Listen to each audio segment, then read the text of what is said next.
তো hey guys, welcome back to the channel. তো কেমন আছো তোমরা সব?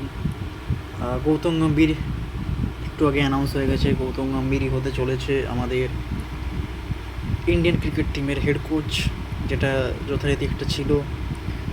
গৌতম গম্ভীর কিছুদিন আগেই মেন্টর ছিল Kolkata night Riders IPL team, সেই টিমের সেখান থেকে জয়ী হয়েছে। জল্পনা অনেকটা ছিলই যে গম্ভীরই নেক্সট কোচ হতে চলেছে। এবার দেখা যাবে গম্ভীরের সাথে রোহিত শর্মা, বিরাট কোহলি কম্বিনেশন কেমন হয় কেমন। বাট নিঃসন্দেহে গম্ভীর ক্রিকেটকে অনেক দূর নিয়ে যাবে, ভারতীয় ক্রিকেটকে। কত বছরের কন্ট্রাক্ট, মেবি 2027 পর্যন্ত কন্ট্রাক্ট আছে গৌতম গম্ভীরের। তো বাকি ওটাই দেখার যে জালবা হবে, জালবা। গম্ভীর তো আগুন লাগাবে, প্লেয়ারদের মধ্যে নয়, মানে একজন ভালো প্লেয়ার, ভালো মেন্টর, তো ভালো কোচ তো অবশ্যই হবে।